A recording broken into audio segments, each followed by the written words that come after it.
Yeah, we're pretty excited. It's actually I'm losing a lot of sleep over it because it's coming quick, and there's so many moving parts with it. Welcome everybody to the Fish On Podcast. This is episode 14. We've got Ben, we've got Adam. My name is Jeff, and tonight we're talking with Kyle Carruthers, the organizer, the face, and promoter for the CANCAST Fishing Show. Hi, Kyle. Thanks for joining us tonight. Yeah, thanks for having me on. I'm happy we can make it work. It's always it's fun to do these things, and I enjoy what you guys are doing to help grow the sport, and just having a good time doing it. It's what it's all about for buddies, and I appreciate you guys sending me the invite. Yeah, right on. Well, we appreciate this awesome show that you're putting on that we'll get into in this show.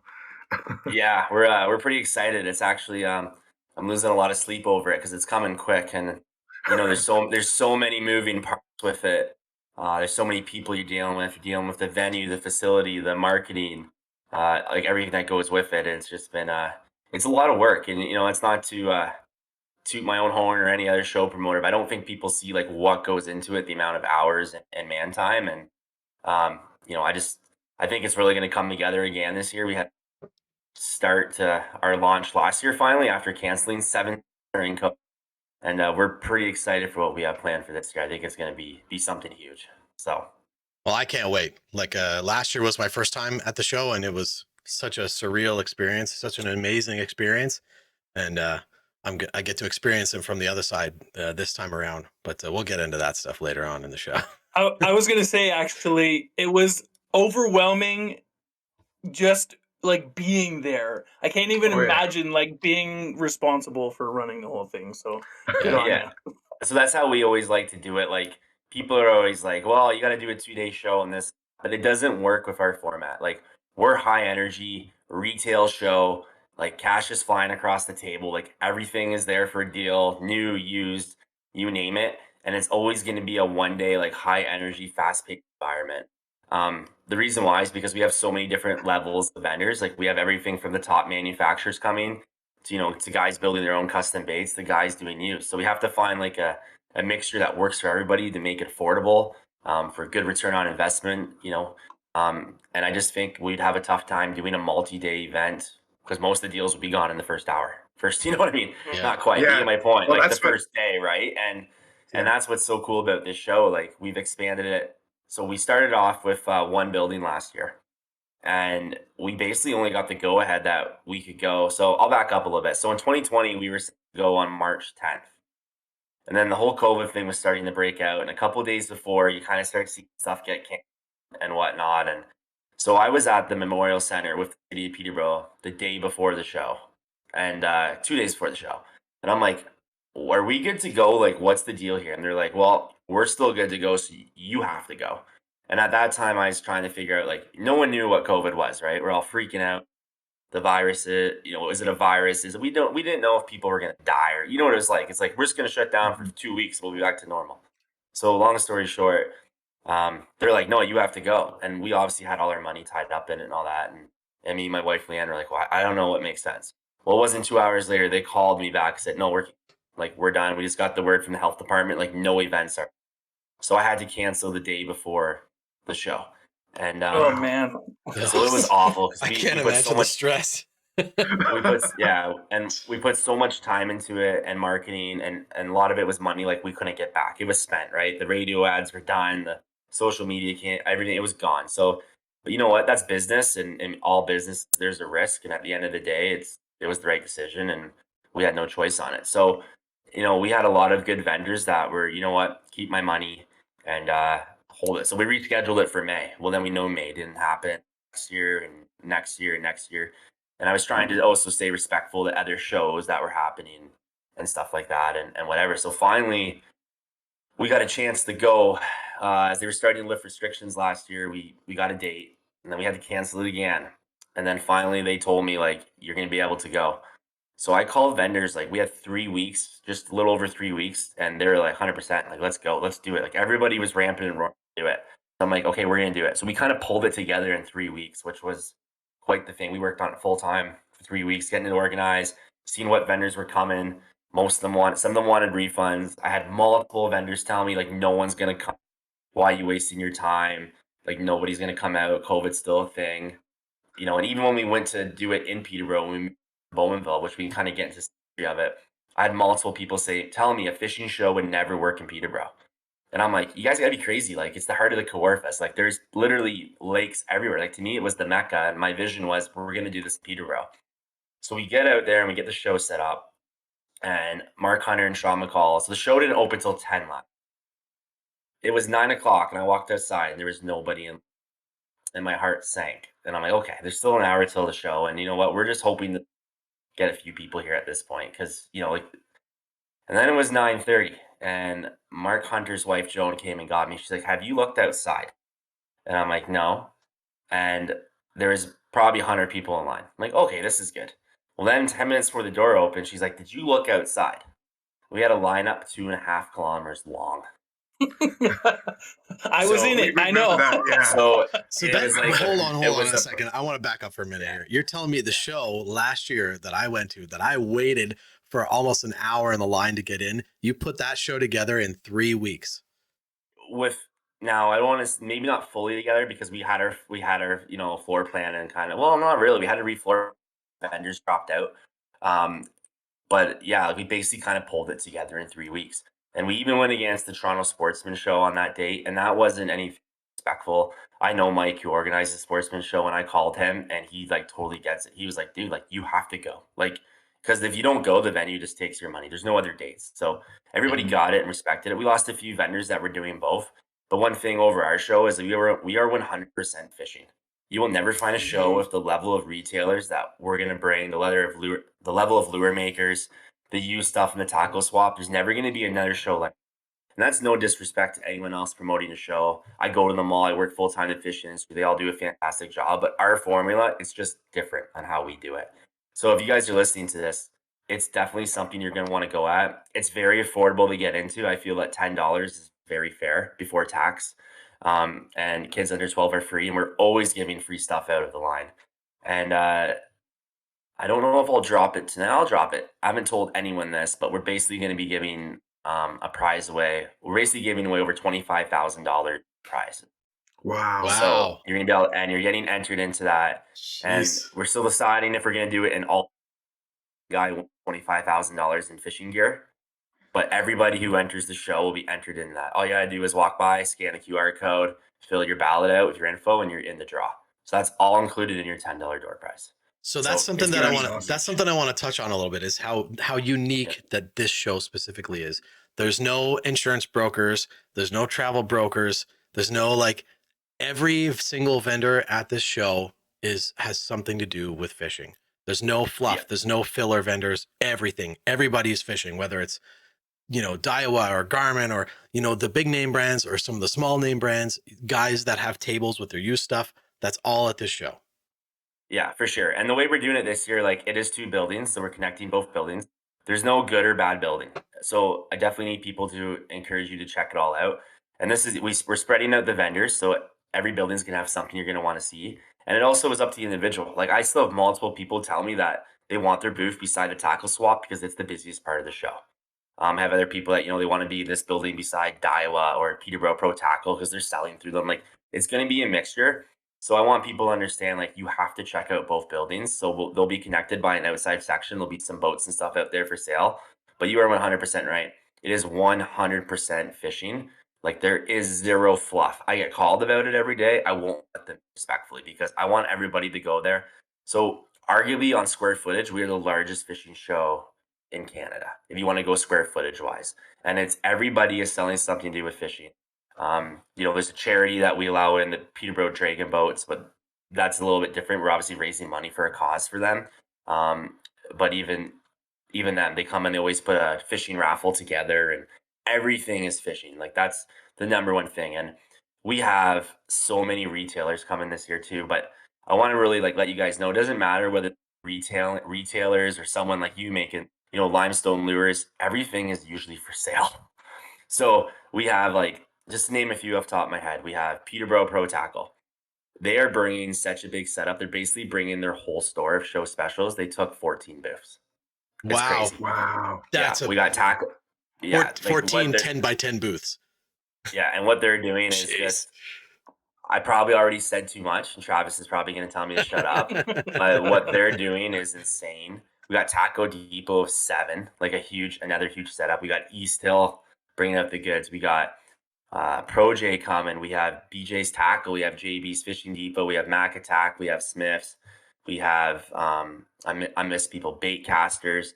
There's other retailers coming. Then we also have all the big brands. If there's a rod and reel brand in the industry, you name it, it's there.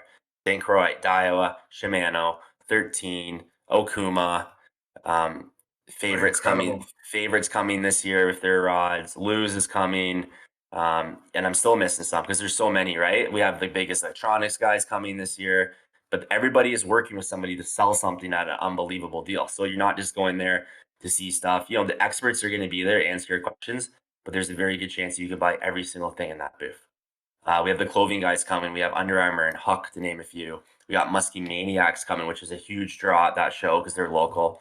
Like we have so many people coming. Then we have like the jig guys, you know, and the custom lure guys and the guys airbrushing lures and you know, it's insane. We have Fogue Marine coming with kayaks. We got Darren with Daz King coming too with full kayak setup. Like, and these guys aren't buying. Like, here's what I want to stress: when I post the vendor list next week, you might only see 100 vendors, but a lot of them have like 4 or 5 booths. So we have 2 buildings completely sold out, jammed. I have a waiting list currently to get people in. So when we did this, we had the crowd last year, and it was okay. What do we want to do? We can't go with one building because the problem with the lineup, and this is a huge point I need to make. It wasn't that we couldn't get the lineup through quick because our girls were doing a fantastic job. It was that we hit building capacity. So the city literally was like, you need to stop the line because there's way too many people in here and you're way over the fire code and blah, blah. So we had to like stop it, right?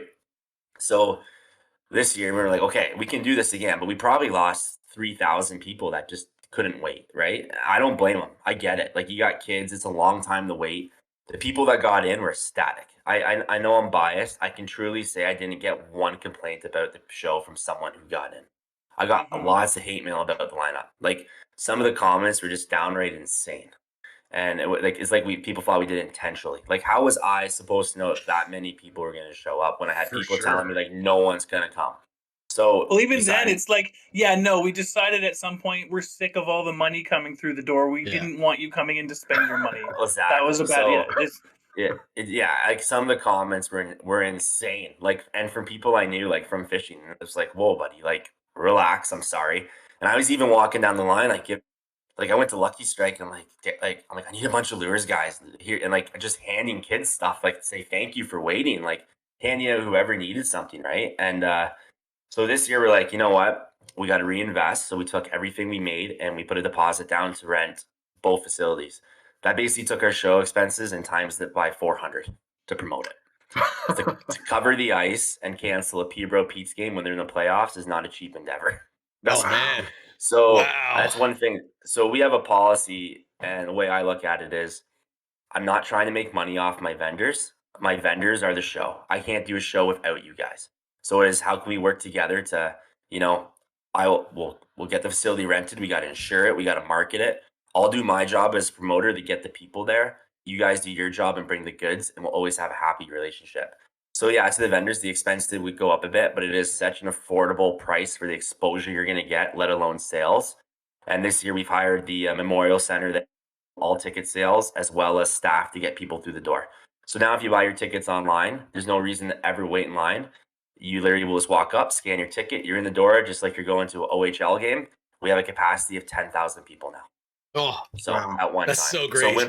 So we went from a capacity of 1,200 people to 10,000.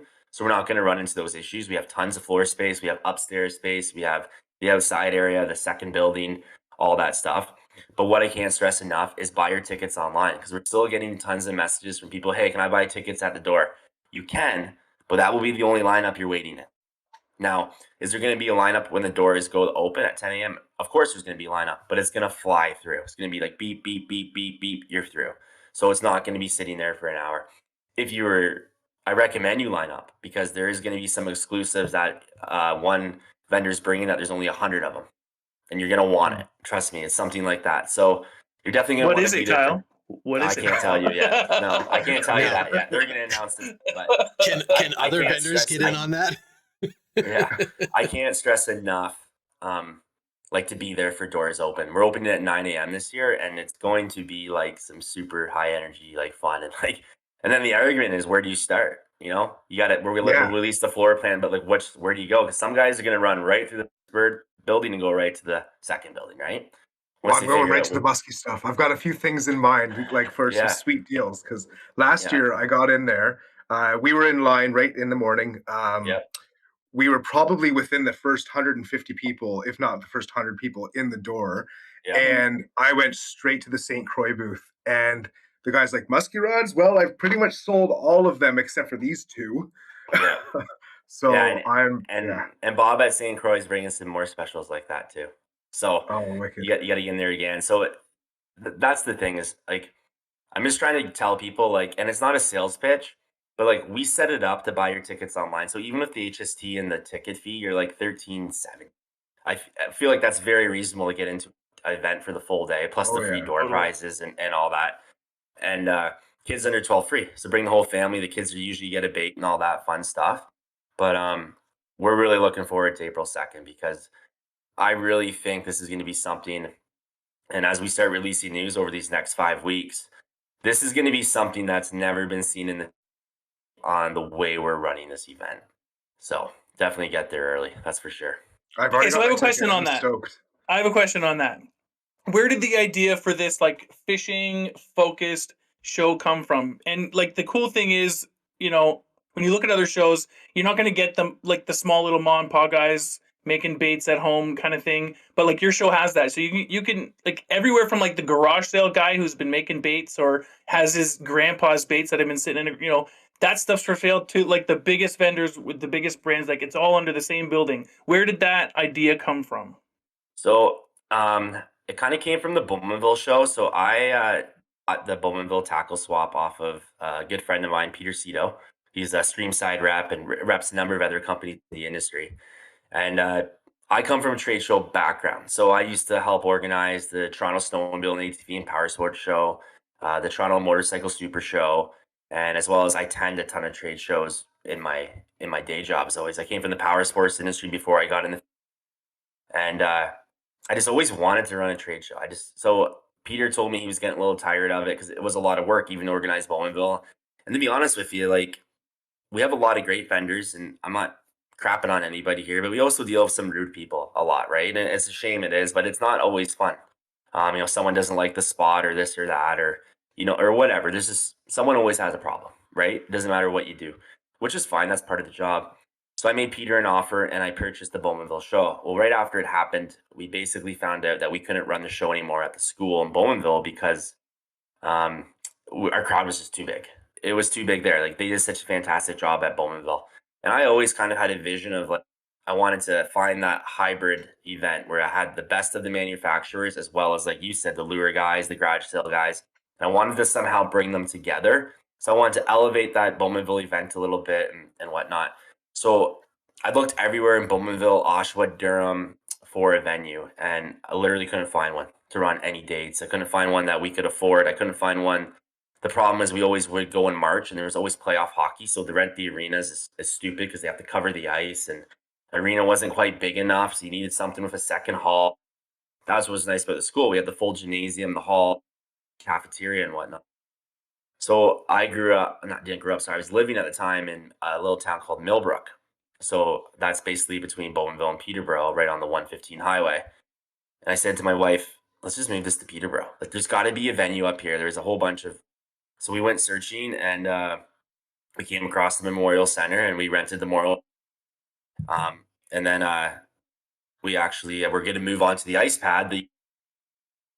To us and said, well, somebody else needs a building for that weekend. You want to move to the ice? And at the time I said no because we couldn't afford it, but they actually were willing to cut us a deal so that we could have both events happen at one. So we were going to go on the ice the first year. It got canceled. And the last year when we could finally go, we could only go to the Memorial Building offering us. So we did it. And now we're about to take over both of them. And the city is, right on board with how awesome this is. And they think it will be the biggest show the city's here. So So you just kind of you saw, like, coming from a trade show background, you saw, I guess, some I of the things that you wanted to change and do differently, and that's kind of. honestly, I saw the opportunity to do a show without all the crap in it. I wanted to be Mhm, just fishing. And like you said mhm, before, it was just, I wanted to go to a show where I literally felt like I should look at every single booth because the guy beside it wasn't selling slippers. You know what I right. mean? That's exactly what I Yeah. wanted to do. Like, and it's not, crapping on any other shows. Every show has their place. The boat show, for example, you want to buy a boat, you go to the boat show. And I had a lot of boat manufacturers reach out to me. And we're gonna have a few boats and stuff at the show for sure, but it's not gonna be just full of boats because $100,000 boats isn't exactly everybody's cup of tea. But everybody always finds a reason to look at some awesome lures or baits or something that somebody's making, right? We're all fishing. So it's a fishing and tackle show. And that's how we spin it. So, and then when it went well last year, so what's funny is before we even had the event, I was just driving to set up that show on the Saturday before. And Mark McCall and Sean Hunter were sitting outside waiting for me to show up so we could start setting up the floor. And vendors were supposed to show up in a couple hours. And I pull up and they're standing there and I wound my window down. And I rolled the window down and I said, "We're going to call it CANCAST." And they're like, "What?" I'm like, "We're going to change the name to CANCAST." And they're like, "Why?" I'm like, "I don't know. I just literally thought of it while driving. Canadian version of iCast, and we're going to CANCAST." And so we got through that show. It was crazy. I went, I registered it, I trademarked it, everything I could. Like the Monday after the show, I called the venue, booked the building again. Like we were on it immediately. That makes And so much sense. I was wondering yeah, why Yeah. CanCast and so iCast versus CanCast. It makes so much sense. yeah, That's such a great idea. so Now I totally get it. yeah, so that's where that name came from. And I got on with my buddy Moose, and I'm like, "Moose, I need a logo." And to me, I'm like, "Okay, that's it." I loved it right away. I didn't it was so dialed, and we rocked it. And then I just kind of thought of the vision, and we're still growing. Like this year will still be almost like year two technically, but it's year one of CanCast, and it really is a different show than what you saw last year. And probably be some growing pains, but we also run a pretty tight ship, and I think it's going to go pretty smoothly, especially using their ticket system and all that.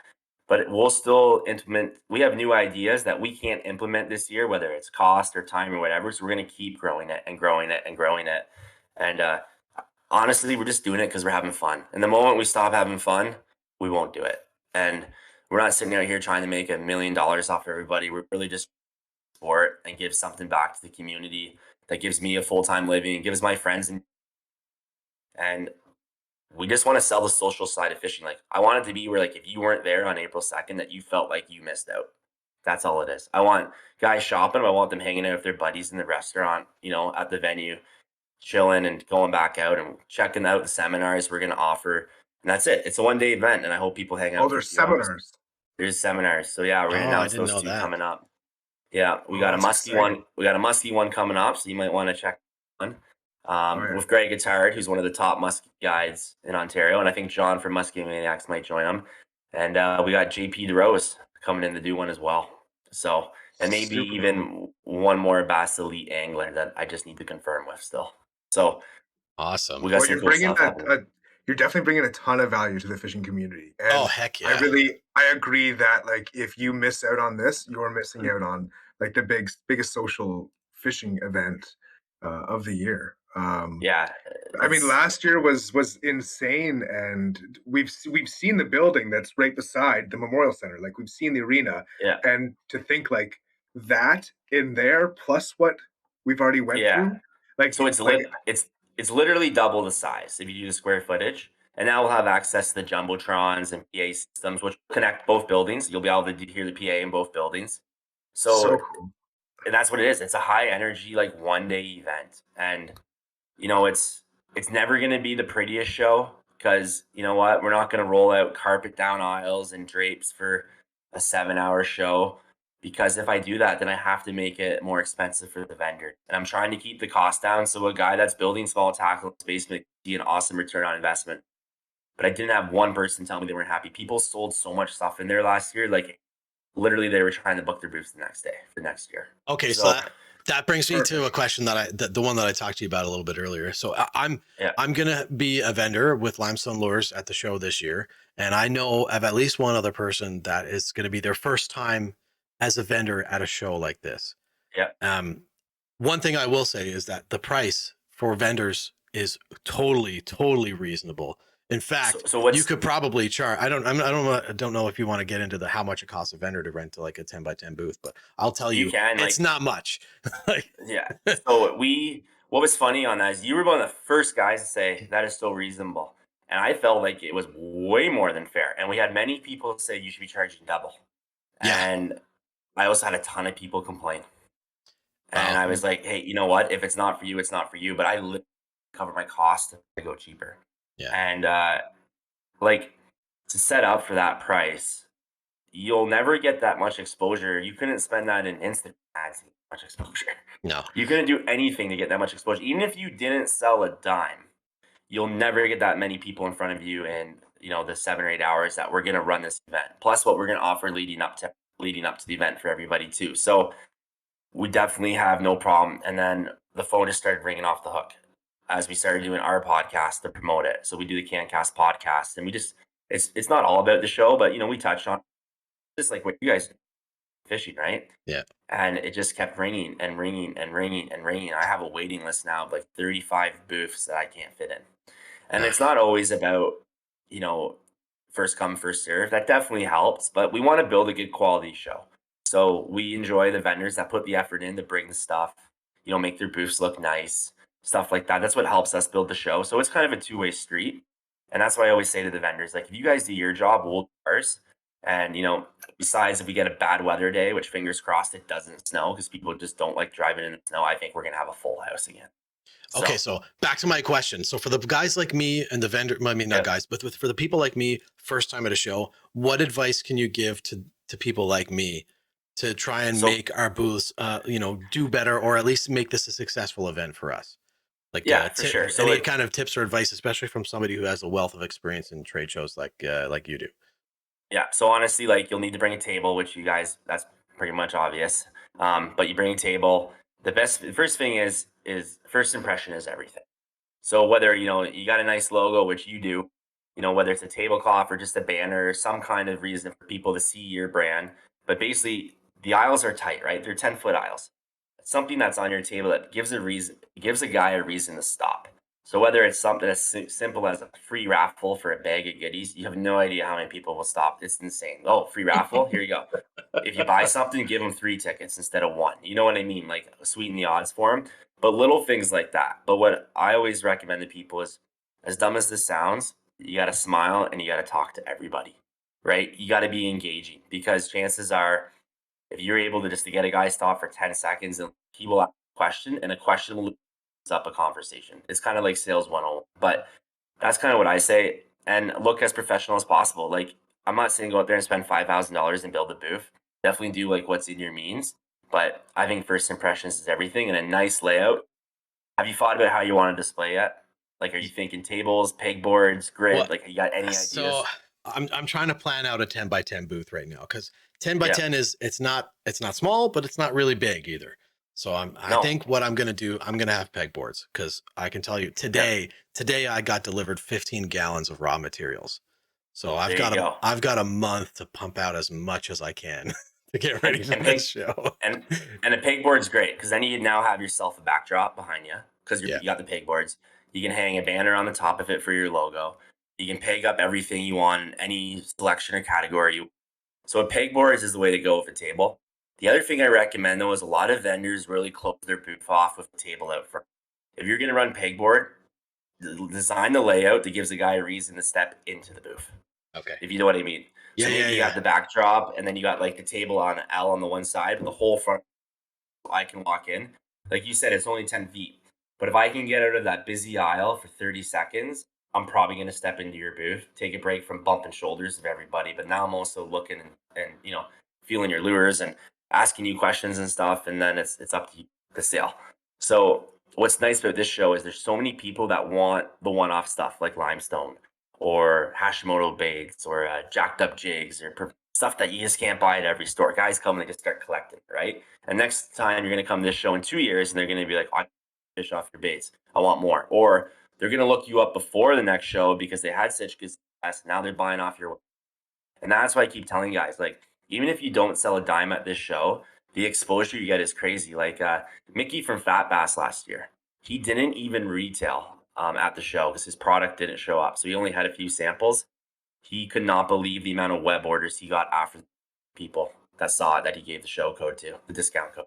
He said it was insane. So that's what I mean. It's always give them a reason to looking at you after the show, whether it's finding a way to get them to subscribe to this podcast or follow your Instagram. You know, give them, have your Instagram handles printed on a nice piece of paper frame that people can see it. Follow the win, whatever. I know it sounds, but it's the little things that work, and people love free stuff. Oh, I'm yeah. telling you right now. So that's the really number one thing. Like, I know it's kind of in a nutshell, but first impression is a big one. And if you invest in that pegboard and stuff, you're going to be able to use it again, right? Mhm. So it's not a big deal, Jeff. If you have some pegboard around, you can use it again. Whether you come back to this show or to another show or whatever. And then I would invest a little bit of money and get either a nice tablecloth made if your company logo on. I think that goes far, and you can use it at all the. So just little things. I have some ideas for sure, but that's that. I think that little tidbit about making the front of the booth open and easily accessible instead of blocking it off with tables is probably a really good piece of advice. Because even as just a participant last year, you're totally right. There was so many people in the what was the small building called again? Memorial Building, but it's Memorial actually Building. bigger. It's actually bigger than the Memorial Center, the Memorial Building. So wow, there was so many people in there, and walking around the aisles, like Ben and Adam, I'm sure can attest to that.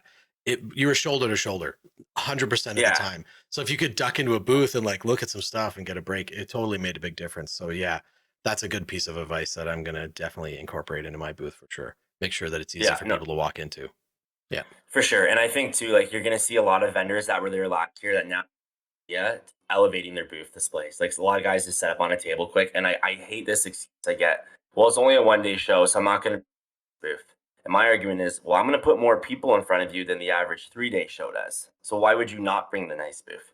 And it's like, you're selling yourself short, right? And I have so many vendors that say that to me, and it drives me nuts because if I do a 3-day show, I got to set up, I got to get hotels, meals, more travel, put all my staff up, my pro staff, costs huge money. But if I can find a show that puts as many people in front of me in 8 hours as a 3-day show would for literally a fraction of the cost and overhead, why would I not bring the nice booth? You're setting it up and tearing it down takes the same amount of hours, whether it stands for 2 days or 1 day. So I definitely do you see a time ever, Kyle, where you could expand the show to be a multi-day show? We've discussed it, but we're trying to find that magic formula on the pricing that would make sense. Because obviously I'd have to rent the building for an extra 2 days, which means more rent, insurance, all that stuff. And then I don't want to price it out of the water where those mom and pop shops don't want to do it. Because now, like I said, you got all these extra added expenses. That's really what makes this show. So I'm not going to say never, because I just think it's growing so big that, we might have to. But I can see the next few years just being a 1-day high energy event. Yeah, I would say until we can find a venue that can suit us. That formula, like that you're talking about right now, and the one you applied last year and the one you're applying to, I think it works. And I know nothing, so I don't know what I'm talking about here. But just as a participant, like, it literally felt like a party. Like, it was there was so much 100%. energy. Like, the whole time, it was just like, holy crap! So and then much we left. To see. Like, we did 3 laps around just to make sure that we saw everything, because there was so much to see. It's hard to believe that there's going to be even more. And the idea, like, the if it's multi-day too, like, the other big draw to it is that, like, this is the time of year when the shops and the vendors, they may be getting rid of some of these, like, customer returns or all of these other one-offs, or it's the time when you're going to get super good deals. And if it's a multi-day show, there's not going to be as much value in going in the second day, because most of those good deals are going to be gone the first day, right? Like, and it's no secret doing trade shows. You get the busy day and you get the dead days, right? And it's just not a show where, like, there's the insurance companies to talk to or the boats to sit. It's a buying show. So at this point, it's going to be a 1-day show until I can get look, we need 2 days because we can bring enough inventory to support 2 days. But I'm a big believer when it comes to business scaling, and I want to scale it properly. And I also don't want to get ahead of ourselves because it is a huge investment. And we're reinvesting back into it, basically everything we make right now with a 5-year plan. But at some point, I don't want to go too crazy and it not work, right? And being a 1-day show, though, it being 2 days might have the advantage for weather, because if we get a snowstorm, some people might not come. But hopefully, we'll be pretty safe on April 2nd. But you never know anyway if the way Mother Nature's working. So let's hope. But I really think we've given the vendors basically almost a full day to set up on the Saturday now, where before they only had a few hours. So that's right. Get those better booths there, and like I said, like some of the deals that are coming, like I wish I could tell you guys, it's insane. Like I don't even understand how We we're won't pulling tell some of this anyone. off. We won't tell anyone. And Not a soul. yeah, and the one thing too that's cool is we're the week after the Bassmaster Classic, so all the new products that get released at the Classic are going to be released in Canada at CANCAST. So I know like Cool. Daiwa's launching new stuff there. Wow. I know a couple of other big brands are launching stuff there. I don't want to speak for them though. I know like for example, X-Zone's going to have a new bait launching at the Classic that will be available. American Bait Works, Freedom, all those guys, and have new product. Like it's going to be your chance to get new stuff. And I know that all the Daiwa stuff is launching at that show, Canada. So it's going to be pretty cool that way. So we're trying to find that balance.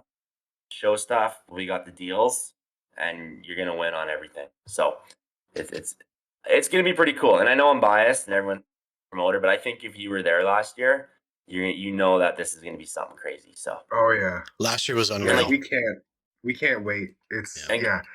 And guys were just walking out with bags and bags and bags of stuff. So I'm looking for a bag sponsor. So if anybody wants to put their logo on a door, you'll get a lot of exposure. Because it's insane. It's insane. That's Like cool. people I have remember never- that problem last year. Actually, I remember being like people being like, I don't have a bag. Like Yeah, just people seeing were running with, up to their us in the arms front, being full. like, "Can I get a bag?" I was like giving guys garbage bags because they had so much stuff. Like one guy had his hoodie, and he was like holding all this stuff in this hoodie. Like he went and like bought all this stuff, so he like takes the whole hoodie, like dumps it in a garbage bag that I'm holding for him. Then he goes and he keeps shopping, like, and he's like, "This is insane." And like guys are buying, like they're in the swap, they're buying like $400 reels for like $80 and stuff, and then they're going to like the retailer booths and they're buying like Daiwas at half price or like whatever. Like it's insane. Like there's dealers that are coming like Peterborough and Taco Depot and East Hill and JB's and all the other ones. Like they're buying stock just for this show. So they got like closeouts and new stuff that they're holding back. It's not in their store shelves right now. It's literally sitting in their warehouse to come to this show.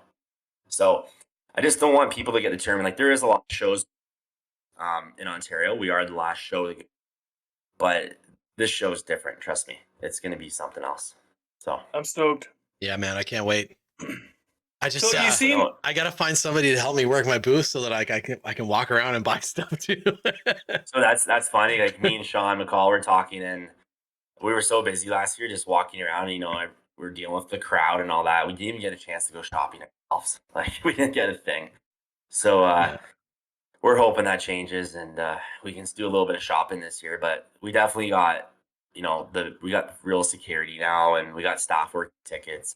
We had to do it to get it right, and that's what I tell the vendors. I feel like what we offer is a very fair price. I'll give you one example. I had one guide complain about the price to come to the show. And I asked him, like, what do you charge for a full day charter?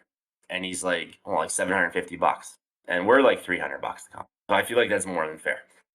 And I'm like, $700 for a full day. Well, he's like, well, it's 6 hours. I'm like, okay. So we're going to do a 7-hour show. And I'm like, why do you charge $70? He's like, well, I got my time, my knowledge, my fuel. Like, it's my rods, it's my baits. I'm like, exactly. We have our time, our building, our rent, our insurance, our marketing, our knowledge on how to run the show. I'm like, it's fair. I really, you know what I mean? It's not like, so. Well, and if he gets one customer from that show, it's paid for. It's paid for. And you know what he said? He goes, you know what? When you put it in those terms, I'll buy a booth. And he took a booth. So I'll tell you, since you already said it, they charge $300 for a 10x10 booth. And I was looking at some other shows. There's even one local here to Kingston. Minimum for a 10x10 booth, $1,000.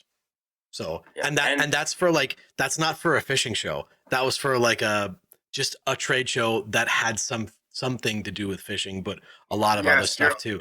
So it's like your audience isn't even everything focused. here is fishing. Everything at the CanCast show is fishing. There's nothing not fishing related, and it's $300 for a 10x10 booth.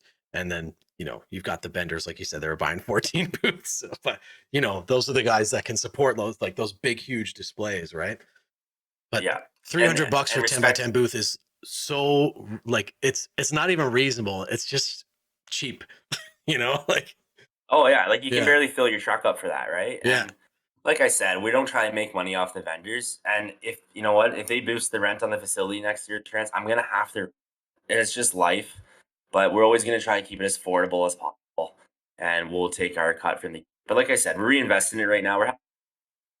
You know what, we just love fishing, and I found fishing like later on in my life, and fishing fanatic now. So it's just kind of all fell into place. When do you fish though? Really? Like it sounds like you're a busy guy. When's the last time you went Yes. fishing? Geez, I have not fished in a while. It's been a crappy winter, right? So like even So I even haven't- just to get out fishing has been tough. Yeah, I have an ice fish because I've been traveling from trade show to trade show from basically January. So like I was at SHOT Show in Las Vegas because I also rep Winchester Ammo for Canada, our agency. So let me back up. So I work for Greatwood Sporting Group full time. So for Canada, we Daiwa, Garmin, Winchester Ammo, Under Armour's outdoor division, as well as American Outdoor Brands, which is a bunch of shooting sports accessories and stuff. So I've been I was at trade show at SHOT Show in January. I came 2 days home with my family. I went to the Toronto Boat Show for 4 days. I came home from that and I went to another show in Ottawa. I came home Calgary this weekend. I got a couple of days here at home. One day, I got home yesterday. Tomorrow, I'm off to the Spring Fishing and Boat Show in Toronto. I'm home for 3 days. I'm at Garmin for a week. Sales meeting. I get home from Garmin and get off, which is awesome. And then we have a Toronto Sports Show, which we don't have any corporate booths in, but we are going to go and support a few dealers. So we're not bringing. I feel like we got And- right into the show at the beginning Yeah. of this, and we didn't talk at all about you. We talked about we No, it's learned okay. about you behind the scenes Yeah. here. And So maybe this is the time for you to tell the audience a little bit about you, because this isn't your job. Making this show happen isn't your job. Like you said, Yeah. this is a passion project for you. This is Yeah. something on Well, top of everything else. it's getting to the point where it could be a full-time job for somebody.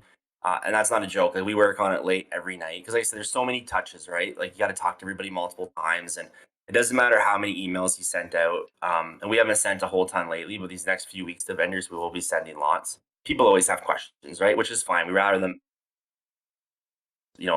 on the day of. But yeah, like I'm just, I came from a background in sales and marketing, and I got into the power sports industry. I owned the website directmotocross.com. I was a motocross racer, and I wasn't near as good at the racing part as I was at the bet.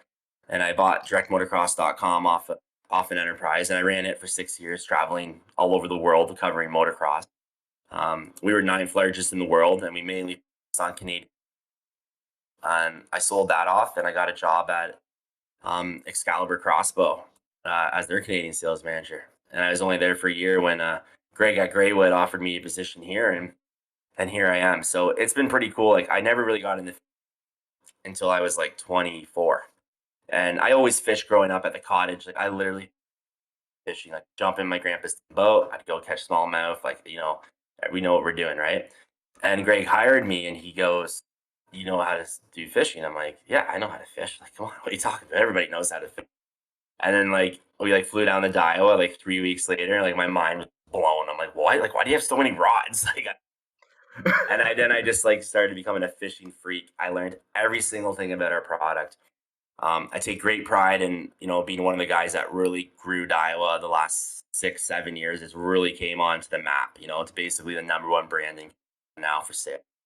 And so that was really cool. And then the Garmin side of it is just a whole different animal. It's just amazing the technology they have. So it's been cool. So my full-time job is we sell to all wholesalers, dealers, and distributors, and we handle all those brands for Canada, where we have the sole rights to them. And basically, if any of those products come into Canada, it goes through us. So it's a really cool gig, and it's a lot of hours and long days. Times where I said it earlier, if you want to not fish or get a job in the outdoor, do it. But it's because we have so many events, right? Dealer events. And we just stay busy. So I didn't fish a whole lot last year. This is a little off topic, but you kind of refreshed my memory, or you sparked something. I think we should have you back on maybe to talk about live scope and some of the controversy behind the Garmin Live Scope, because there's no in the musky controversy. industry, Get right? out of here with the Jealous controversy. people. There's live scope in my Jealous. future, I can tell you that much. I almost did it. I almost did it last week when I was at Cabela's. I was like, oh no. But it was the price wasn't right at Cabela's. There's some really good deals on live scope some of the other places. I don't think it's controversial. I mean, I find a lot of guys that don't like it just because they don't have it. And it's expensive. That is the truth. That's the truth. If you don't have some kind of live imaging, then you hate competing against people that have live imaging because it sucks. Like guys, I have it on my kayak, for crying out loud, and like I haven't won a tournament. And the tournaments I do good in, I'm fishing low, like I'm getting buckets anyway. So like it's not like it's gonna make or break you. It's just fun. That's what it is, especially for trout. Like if you're not using it for jigging like trout and walleye, and like you are missing out playing the game.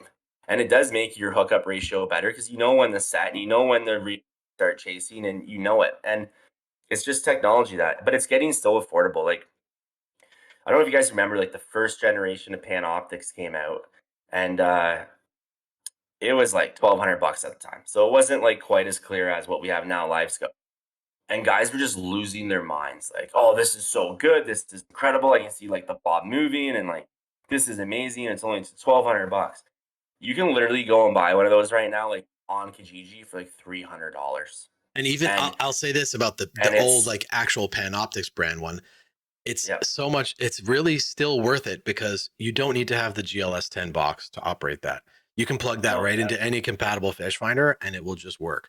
Not like the new, like the LVS 12 and the LVS 32 and the LVS 34 transducers. You need that GLS 10 or whatever, that the black box to go with it, because that's what does all the image processing, right? If I'm not mistaken. Yep. No, 100%. And that's why I was getting at. Like you can go buy it for so cheap and plug it into any Echo Map unit. And like you got the technology. Is it like a high def where you're counting fins and scales? No, but you know it's a fish. So like I don't like when guys say, it's not fair. That's like me saying, well, it's not fair because you have a faster boat, or you have a Hobie 360 and I'm fishing out of a Pelican in the kayak tournament. Like this is an argument that no one will. It's no different than, in the kayak scene, which I'm heavily involved with, should motors be allowed? Well, if you can have a motor, why can't I? Where are we going to draw the line, right? And what people forget too is, and once again, I'm biased, but these are the companies that keep our sport growing. So these are companies that sponsor events and do stuff because of, innovative technology, and innovative technology drives sales. If we're not selling stuff, we're not going to sponsor or do anything or, help grow the sport. And that's what a lot of people forget. Now, not all of us fish tournaments and stuff like that. A lot of us just like to fish for fun, but it's the nature of the beast, right? And there's so much technology coming down the pipe. It's going to blow your mind what you're going to see in the next 10 years. So hang on. I can tell you. So I've seen Live Scope a couple of times, but this weekend past, I actually got to fish with one for the first time. And it was like, it's solidified my desire to acquire one. Whether it's one with the 32 or the 34, I don't care because they're both amazing, right? Like 100%. And 32 was always like, this is incredible. Then all of a sudden 34 came. We're like, oh, don't get the 32. 34 is so much better, and it is. It's better, especially on perspective mode. But it's not enough to not, to turn down a good deal on a 32. Yeah, and absolutely. That's why we still make the 32. It's more price friendly for the consumer. Now, if you have the extra few $100, 100% buy the 34. But there's still some good stuff to come. But I know my biggest advice to the guys, and we say this a lot, check that out. But a lot of guys have electronics, but they don't know how to use them. Like, figure out how to use your side imaging well. Figure out how to read your charts. Figure out how to getting the proper clarity and frequencies and stuff, and go from there. Then get your live scope. And once you put all these recipes together, and of course, you still need to know how to fish. Like, I can look at all the fish on the live scope I want, but I still have to make them bite. So it's not just because you find them that you're going to make them bite, right? Like, I'll give you a story. Like, we did the Ontario lakes, and I fished it with my good friend and business partner on I do a couple other lines myself. I do kayak mount that we're just about to launch this weekend, actually, called Borka Canada. Check it out, guys. It's all like mounts for your Garmin, graphs and stuff. And we do YOLO tech together. And so we went out and we fished this tournament. And he literally set up a kayak the day before. He's a bass boat guy. and I got my live scope on. So we're on Lake St. Clair. So I don't know, have either of you guys fished Lake St. Clair before? So No. it's known for huge smallmouth, huge muskie, drum. You know, it's got everything in there. But it's what's the word I'm looking for? Like, it's not real weedy or like foliage on the ground. So the fish move around in schools. They don't stay in one spot. They move all day. So I was just paddling around on my Hobie at the time, and I'm just watching my live scope, and I would just see fish and drop down on them and hook it. But by the time I got that fish off and measured, I lost my school. So I'd have to go and find it again. So I was, for Tim, he didn't even have electronics on his kayak. He had nothing. He just dragged the tube all day, and he smoked me. And he got way better quality fish and way more. And he just kept telling me, he's like, slow down, be patient. And I was just so glued to that screen all day looking for fish. I never had my line in the water. You know what I mean? Because he's dragging while I'm reeling, where I'm just looking, and then I'm dropping, right? And yeah, I always got strikes when I found them, but he was letting the fish find him, and it worked out far better for him. I think he got like top 20 out of 100 something guys, and I got like 62nd. So it's just an example. Like, you still need to make these things bite, and you still got to know how to fish, and it's not going to make a guy by any reason. So So I know some people I'll are add a little against bit of it. credibility to that, because this, like I said, this weekend I got to use one. And so we were fishing on like a privately owned lake by Queen's University, where we were allowed to catch and photograph and measure bass and all that stuff. But there's a lot of perch and crappie in this lake. So we could see the schools. We were literally chasing the schools of perch all over this lake. We found them. One of the guys had the live scope. He had the 34, and we would find them. We'd go drill our holes. We'd drop down. We'd see them all school up around our baits, but nobody would get bit. Like, we could see them, we could find them. We were right on top of them. We knew they were there. It didn't matter what we threw at them. We could not get them to eat. So just because you can find them, you have all these crazy electronics that allow you to find all the fish, but just because you can see them doesn't mean they're going to eat what you throw at them. So why do you want one, Jeff? Because it was so much fun to just chase them around the lake. Yeah, but I mean, you got to know how to fish, right? That's what Kyle says. Yeah. Well, obviously I don't know how to do that. I mean, you've seen some of my videos. It's like playing a video game. And what I find funny about it is the muskie guys, like that is the Muskie Pro Tour that banned it or wants it banned. PMTT, yeah. They are more upset about it than anybody, but they buy like $2,000 baits. Like, I'm like, I don't understand it. They have no problem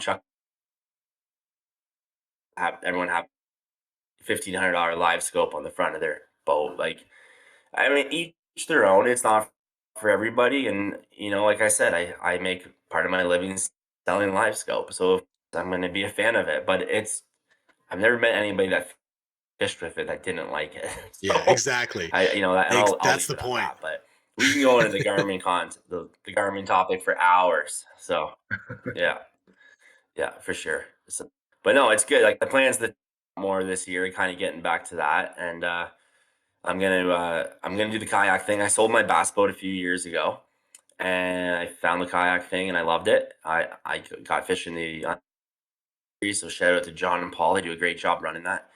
They're fishing a lot of back lakes up north with it, and my plan is to hopefully this year, just from a work aspect, you know, taking dealers out and doing stuff, showing the live scope, and, you know, all that fun stuff. But I'm always going to do the kayak thing too, and I'm signed up for all the plans to do all 5 events of the Ontario Kayak Bass Tour, as well as fish a couple of other local derbies around here, and just have fun. The goal is to fish at least once a week, which I just never got to do the last couple of years because of work. But we're going to change that this year, and no one call me on a Friday because I'm probably on the water. Plan. Okay, I've got another question for you. So you said you use your live scope on your kayak. How do you mount it? Yep. Because I like I said, live scopes in my future. I'm already planning out, trying to figure out how I'm going to mount it to my kayak. I use Jackson I use a Jackson kayak because that's my favorite brand. So I need to figure out for sure. a way to get that thing over I got a great system. For your Jackson. So I've been currently using a custom system that Tim at Geiger Tech built me. It's a one-off system. I'm the only one that has it, but it's made out of billet aluminum, which Geiger Tech makes all their bass boat mounts out of. Works phenomenal, but it's too heavy. So we recently acquired a brand called Borka, Borika. Okay. And it's all made in Europe. It's actually made in Ukraine, which is very cool, especially with what's going on right now. And we just got our first order of it in Canada, about to launch it, and they make a custom live scope mount for kayaks. Super lightweight. and very affordable. And it's made out of like a high density plastic and fiberglass with micro adjustment. So it's a lot better quality than like a Yak ram mount being at the same price point. So I'll send you a link to that, Jeff, and you can check it out. Yeah, for sure. But that's definitely what I recommend. Is it the perfect system? No. But is it the best system on the market so far for kayak? Yes. So that's where I'll leave that at. But yeah, check it out for sure. And like I said, everyone we showed it to, the dealers are super excited about it, and it's about to launch this week, and we're gonna see a bunch of it on kayaks this. So Awesome. one thing it's known for is it's got like the best rail mounts. Which your Jackson, does it have the rails on it for mounting stuff? I've got tracks, not like a a rail. Tracks is what I meant, not yeah. So we have the best track system by far. Okay. The way it locks and everything, it's literally like, I'll send you a video actually after this call of that system and us. We just mounted up in Old Town last week, and that Old Town is actually, that whole kayak's going to Radio World to be on display next week with all these Borka mounts on it. So you'll be able to see it in person if you ever shop there. But they also will have a full booth at CANCAST with all this stuff. So you'll be able to pick one up at CANCAST at a deal for sure. Cool. So what you're saying is I'm going to have to order my LiveScope bundle from Radio World before the CANCAST Fishing Show so that I can get my Borka LiveScope mount. Radio World or Peterborough Tackle and their sister business Top Sonar will be selling them at the show, as well as Taco Depot will probably have some at the show. So there's going to be lots of guys selling at CANCAST, and Radio World's got them right now, and all those dealers have a stock rate. So whatever works best for you. Yeah. So, I mean, obviously I'm biased again, and all those dealers are fantastic supporters of all my products, and happy if anybody to support them. Sure. So that's what it's all about. Yeah. It's all community, about. Right? For sure. Oh man. So, geez, I'm pumped for the show. I gotta say, I'm like super stoked for the show. I'm already feeling like overwhelmed. I'm thinking like, okay, what do I go for first? Do I look for a reel first, or do I look for rod first? I'm not going. See, this is tough because I can't hear you release that vendor list. So you said you're going to be releasing a vendor list next week. Yeah, plan will be by the end of next week. Just got to fine tune a couple things and stuff, and like I'm like every night we're floor planning, right? And I've actually asked a few vendors to take less space, which is crazy because every promoter is like usually giving away space, and I'm like, hey, you got a lot of space. Like, would you give up 10 feet? Because I really want to get this brand into the show. And most of them have been like, yeah, no problem. Like, we get it, right? So that's been really cool that way. So we keep adding people. That makes sense, as well as respecting those that always supported us from the start, right? We've had a lot of people supporting us from the Bowmanville days, right up to Peterborough, to now a new name. And they never once questioned our judgment. They've always just shown up and supported. So we're trying to take care of everybody. Get the new guys like Jeff in with Limestone, and a few others. I know Wham Bay in his first show with us. You know what's cool about this? I can probably think of at least a dozen vendors that this is their first show, probably more, which is awesome because they're all excited and they're going to be back again. And I don't know if you guys know like the Hashimoto Concepts and Dangle Baits. You follow those guys. They did I think it was their first shows last year, and they had a blast. And they've been awesome. And they talk about it a lot on their show too. And they're coming back. That's what we like, man. Like I just like becoming friends with everybody. Like the whole thing for me at the show and walk. If it's going perfect, it means everything's going calm, and I'm walking show for me. I want to be friends with everybody, and I appreciate the support and I know we talked like, hey, it's a really good price, but I respect the value of $1, and I appreciate that everybody puts their faith in us to deliver. So. It's whether it seems like a good deal or not, it's still people's hard-earned money, and we, on our end, we're going to do our best to do that. So is there going to be a floor plan publicly released? There will be a floor plan publicly released. I think I said this definitely once. The vendors always get it. I usually don't send it out to a week before the show because everybody like flips their lid on me. Because everybody wants this spot or that spot, and I can't move it, right? I just can't. Like when it's set, it's set. That's for someone. I will post it ahead this year because it's just so big, and I think it's only fair that people know which direction to go. Yeah. You know what I mean? It's if some guy knows he wants that specific company, then he should at least know where it is and not have to run in the building and look around for it, because there's going to be enough chaos. We don't need people people running around just trying to find one booth, right? So yeah, we'll definitely post the floor plan and get people to where they need to be, because it's like anything. Some booths popular than others, and other companies are going to be seen for the first time. So it's gonna be a perfect storm, really, which is awesome. And I really try to spread the event, like new vendors beside vendors that have been there for a while. Because if they draw a crowd, it works out good for the new guy and vice versa. And like I said, I can't make everybody happy, but we do our best. And I really don't think anyone's going to be disappointed when that show wraps up with what they got. So would it be a perfect world? Would we get everybody in one room? Size of this show, it's just never going to be possible. I can't think of a hall that, but at least not in Peterborough. So trust me, if we could build a big enough building, we would, but it's just not there yet. So I'll say this because well, you touched on it a little bit, but my whole question's about tips for new guys and stuff.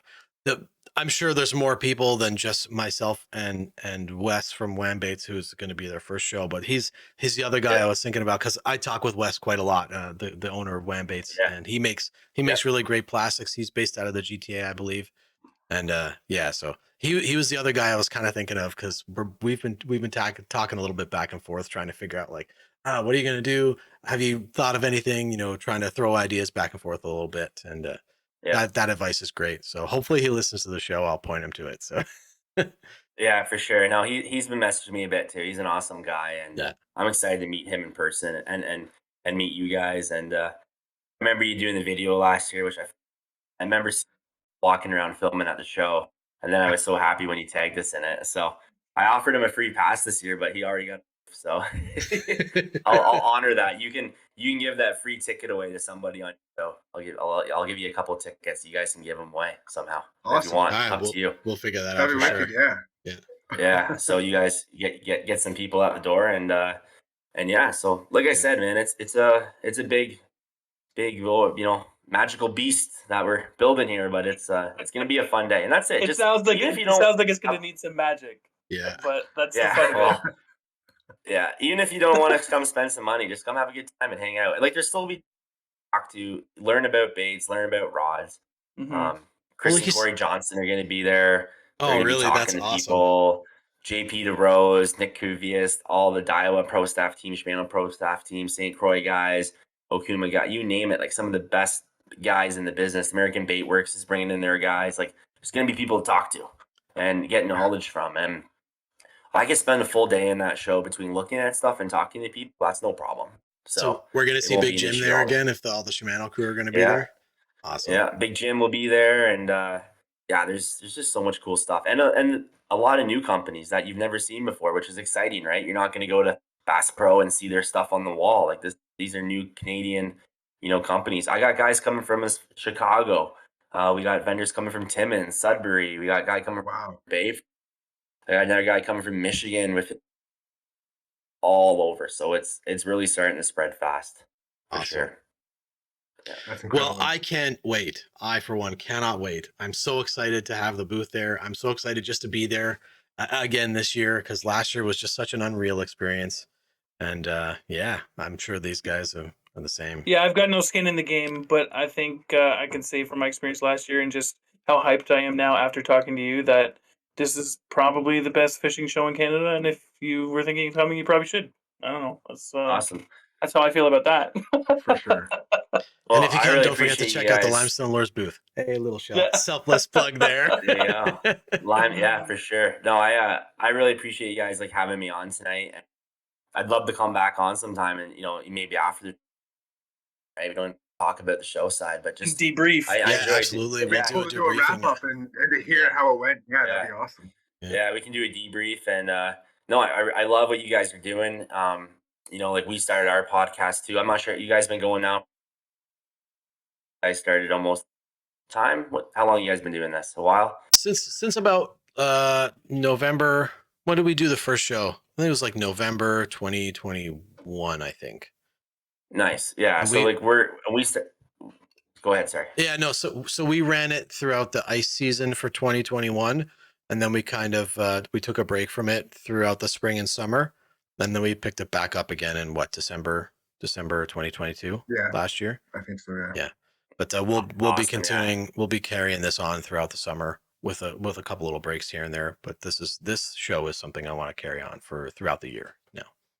No, you guys do a great job, and I'm looking forward to being a subscriber and checking in on it every time after this. And hopefully, you guys will do the same back and check the podcast. Yeah. And Yeah, absolutely. you know, maybe one day we'll do a collaboration, get us all on. Yeah, for sure. So Viewers going around.